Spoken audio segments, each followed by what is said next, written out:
right, guys, we're back with another episode of PFREI, a passion for real estate investing. I'm your host, Fupan Bilal, and this is the podcast that I've been waiting for. I flew all the way to California just to get this guy to be on a podcast. I appreciate it, man. Thanks a lot. Pleasure's all mine, Fupan. This is none other than Matt Kelley from Special Default Services. So today we're going to talk about a couple of things. So we're going to talk about the note business in general, and we're going to talk about the services that you guys provide. And then we'll also talk about, your note investing and some things about that. So just to get it started off, let's tell your background a little bit. How did you get involved in this arena? Why did you choose to go into,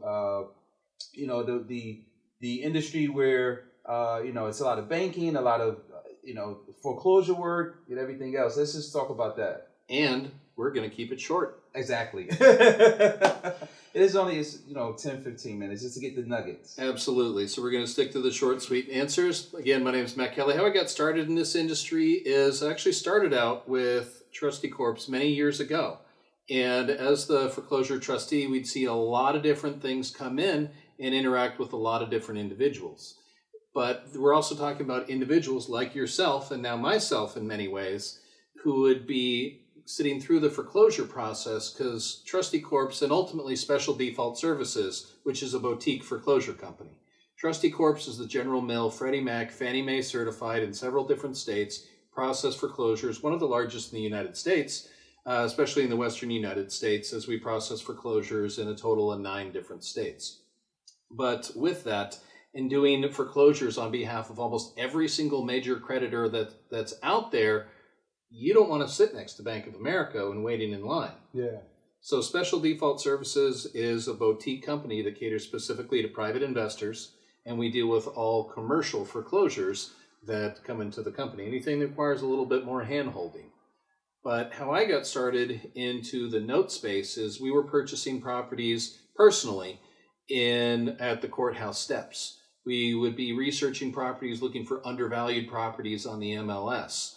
And as that market became tighter, and tighter, we found more opportunities in being the bank and actually not standing on the courthouse steps, but controlling the courthouse steps, moving up the food chain, not to the point of originating the loan, because at that point we'd be 100% invested, but buying discounted promissory notes, also supported and secured by a mortgage or deed of trust, and owning it, because then I don't have to deal with tenants and toilets, but rather I can actually just own the paper. That's awesome. This guy's also known as the due diligence king. He didn't know that. Hashtag due diligence king. I just gave you a new name. But a lot of what I learned from you, because even when I first got started, he was there for me. He answered a lot of questions and kind of mentored me and showed me, due diligence points and really how to navigate through the foreclosure process in the non-judicial states. And this, I know in your personal portfolio, when you buy assets, you focus on a specific type of assets. You have one specific buy box where it's non-judicial.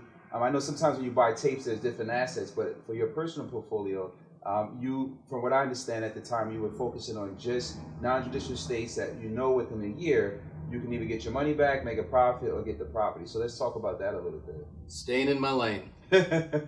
So what he's referencing is that knowing my limitations, and now I do not feel that I have a lot of limitations. There's a lot of possibility and a lot of opportunity, and I do my best now more to try to not say no, to see the opportunities where they exist and not limit myself by my own comfort zone, as I have been within the past, and missed a lot of opportunity as well. In the underwriting that he's referencing, as it is ultimately underwriting, as every single asset should be underwritten, whether it be things like even a stock to, of course, a mortgage or even a property from the standpoint in which it takes. But I did promise to keep it simple and keep it short. So without going over the entirety of the process, we do our best to move up the food chain, and that's one of the things I just spoke about at the conference, is reviewing and seeing the opportunities, and not just what's presented to me, but also seeing the person that's presenting me with that opportunity, how did they get it? How did they get it at the price in which it may be offered to where there's some still meat on the bone for myself? And understanding the different circumstances, times, everything that goes into these purchases, and seeing the entirety of the picture from origination to where it lands up in my hands. Because ultimately, and most often, I'm the last house on the block.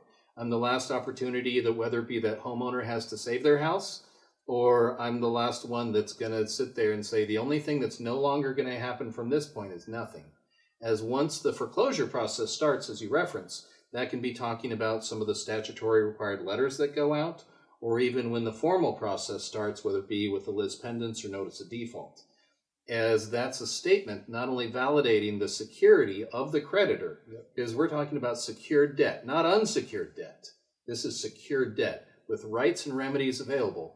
And once the foreclosure action begins, the only thing that will no longer happen is nothing. Yeah, and that's good that you mentioned that. You kind of broaden your horizons a little bit, because there's a lot of buyers that are out there.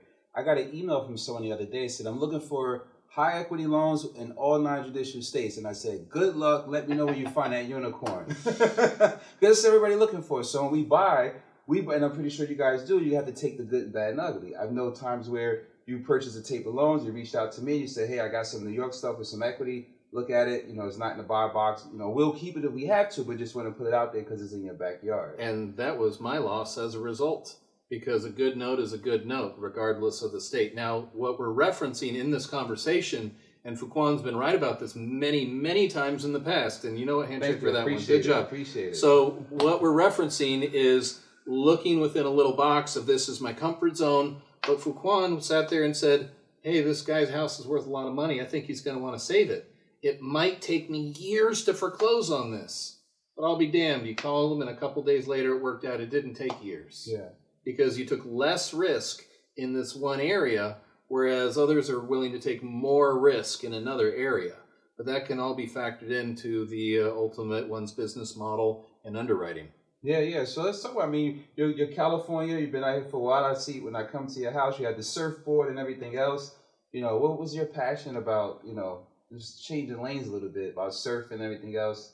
I'm not going to make metaphors about surfing and notes.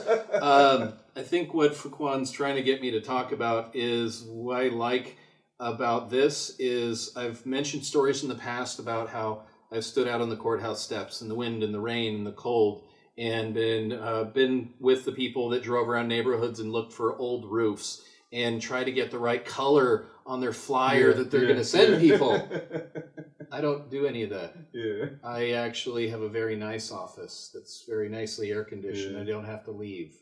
I can research and acquire properties nationwide from my desk more profitably and more comfortably than those that are out hunting properties on the street and trying to blanket with, there's lots of costs involved with that. With what I'm referencing, there's essentially no costs. As qualifying with various brokers or even qualifying with various sellers, it doesn't matter who I'm marketing myself as or how I present myself on some website, as those are all considered liabilities very often to the seller.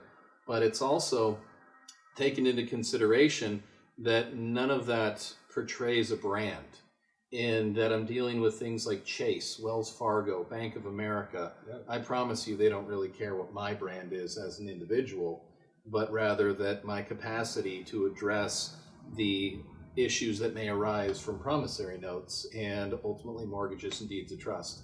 We are dealing with homeowners. This is not just houses and hard math, but there is that concept of emotional equity which is taken into account. Absolutely. But it's the reward ultimately to be able to help individuals, not so much in just saying yes to a crazy deal and being the person to get that deal, but not overpaying the product to where I can now no longer afford that person an opportunity because I miscalculated. Yeah, that's important. And getting beyond it to where there also is opportunity, not just in this happy feel-good sense, but ultimately this is a business and treating it as such, and that I will pursue the most profitable avenue, offset by the risks and liabilities, but ultimately this is an avenue to acquire property, which may be profitably rented, often even subject to a first mortgage, which is an entirely other subject, or it can be rented out or even flipped and sold.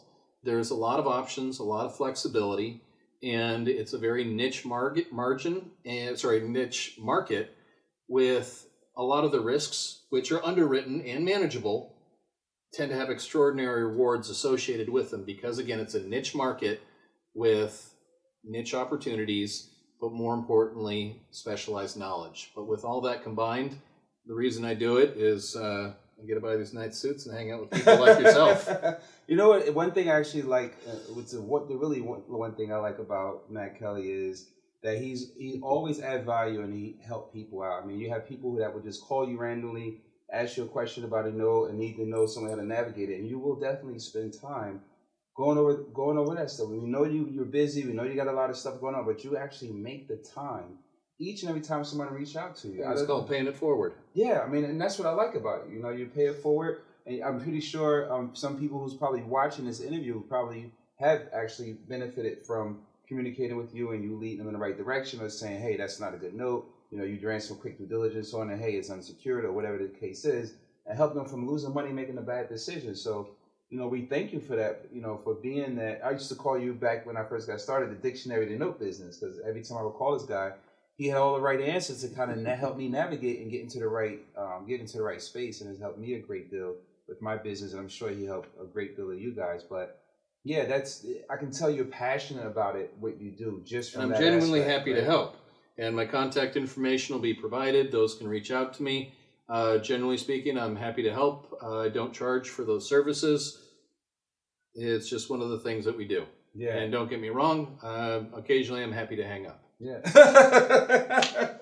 This is what I like about this guy. That's the second thing I like about it.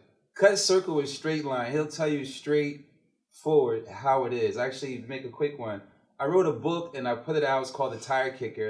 And Matt purchased it because he always support me and I appreciate it. Called him up. He said, I got your pamphlet. And I said, no, I wrote a book. He said, no, it's only 29 pages, bro. It's a pamphlet. I was like, okay. So that's my joke every time where I go everywhere. But I really appreciate you coming on the show and sharing with others. If you want to give any contact information, let people know how to contact you for those services that you guys do, that would be great. As I mentioned, I'm always happy to support good people, so that's why I'm here for Appreciate you. it, man. And company's Special Default Services, providing foreclosure, enforcing the creditor rights in a total of 9 different states. And that's Special Default Services, M. Kelley, MKELLEY, at specialdefaultservices.com. And my phone number, 949-310-9736. That's my direct line. Feel free to give it a call. Happy to answer some questions, but you can always give Fuquan a call too.